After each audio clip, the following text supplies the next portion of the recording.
Hi, I'm Dr. Shiraz Patel with the Orthopedic Institute of Western Kentucky. I'm a board-certified orthopedic surgeon with specialty training just in hip and knee replacements. Thank you for choosing me to take care of you for your hip replacement. I want to describe to you what a hip replacement is for your upcoming surgery, the day of surgery, the post-operative course, and what to expect. First of all, an arthritic hip is something I want to go through with you and why it hurts. So this is a left hip. The ball here is completely, it should be round and perfectly smooth like a cue ball when you play pool. This ball is completely chewed up and you can actually see there's no cartilage left and it's just down to raw bone. The socket should be smooth like a porcelain in a toilet bowl. This is all chewed up and now you can see this red area represents raw bone. So now this person, left hip, has bone on bone contact, and that's what produces the current groin, buttock, and knee pain that you're experiencing. So let's talk you through a hip replacement. I do all my hip replacements through the anterior approach. It's not something new. I've done 5 different approaches to hips. The last 3,000 I've done all through the anterior approach. It is the best approach not only for recovery but for long-term results for patients. Your incision, I'm going to stand up and show you where your incision is. For a left hip, your incision is going to be in the groin crease right here. After I make that incision, I'm not cutting any muscle, I'm just parting the muscles like curtains to get down to the hip.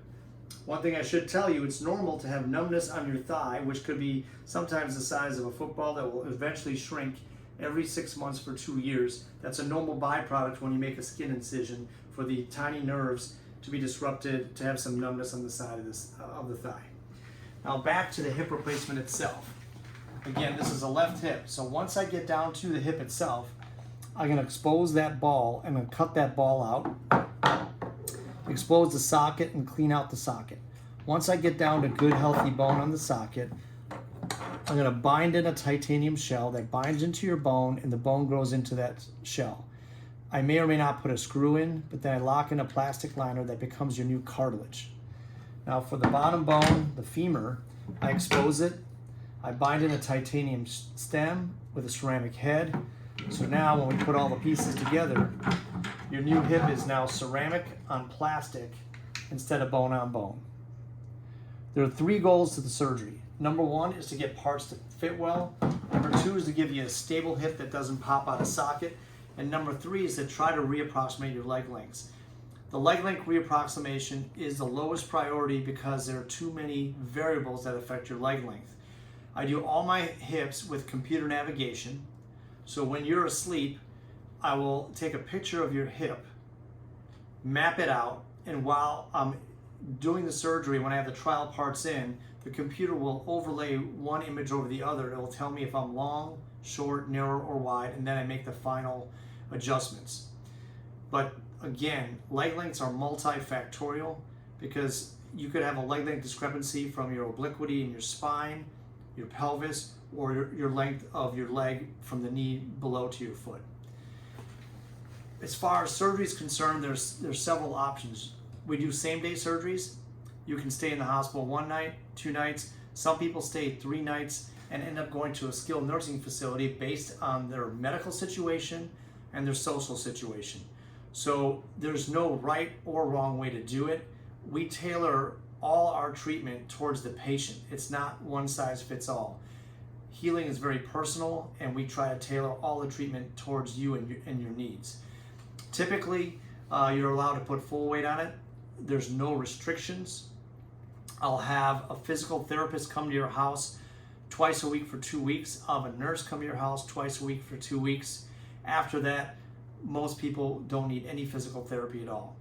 It takes about 2 to 4 weeks to be able to drive a car comfortably again. And again, that's all variable on everyone's situation.